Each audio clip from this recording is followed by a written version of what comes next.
Kita mula sa himpapawid ang haba ng pila ng mga rider na kukuha ng ayuda sa Quezon Memorial Circle ngayong unang araw ng special payout para sa mga motorcycle, taxi at delivery riders na hindi kasama sa mga una nang nabigyan ng tig 5,000 pisong ayuda sa gitna ng krisis sa langis.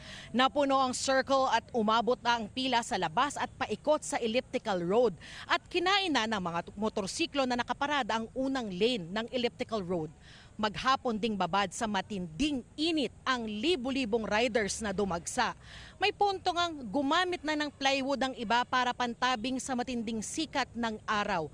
May riders na alas 2 pa ng madaling araw nakapila na rito pero tanghali na hindi pa sila nakakapasok. Reklamo ng ilang rider, mabagal daw ang usad ng pila kaya nahilo na ang iba sa gutom. Ang iba, wala raw ang pangalan sa listahan. Libo-libong riders din ang pumila sa Makati Coliseum kaninang umaga.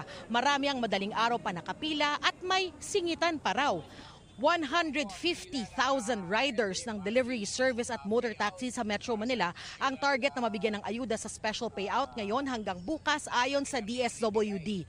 Open payroll daw ang ginawang sistema ng DSWD. Ibig sabihin, iisa lang ang listahan na hawak ng 4 na payout centers na itinalaga para sa Metro Manila riders ngayong araw. Kaya pwedeng pumunta ang rider sa kahit alin dyan. Para raw ito makatipid sila sa gas.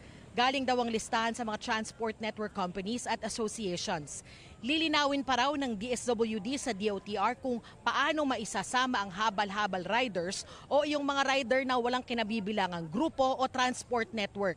Tiniyak din ng DSWD na aasikasuhin nila ang mga rider na nagtatrabaho sa transport companies o networks na hindi pa rin kasama sa listahan ngayon.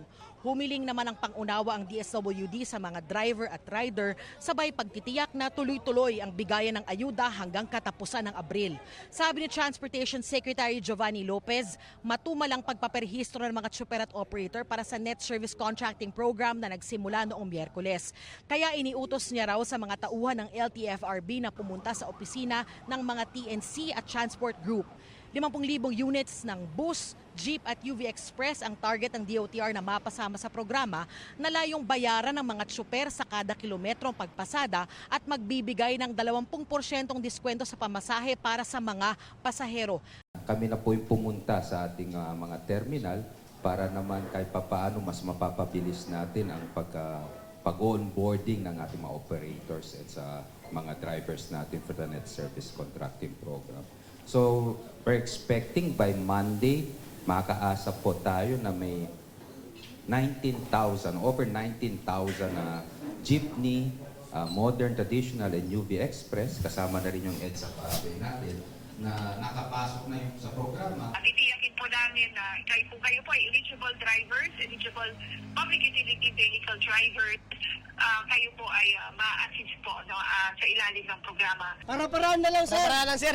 Para di mainit, sir. Alas 2. Alas 2. Alas 2 tapos. Mabagal doon sa verification.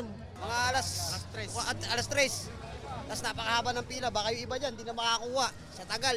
Meron na doon. Meron na. May pinulikat na May doon. pinulikat na, may sinugod na. Tapos ngayon, kala namin inaasahan po namin na kasama kami sa listahan pero wala pa rin po. Tapos ngayon, ganun po ulit yung gagawin sa amin. Papahingkod na naman po ulit. Kaya parang wala kaming kasiguraduhan kung makakuha kami sa susunod.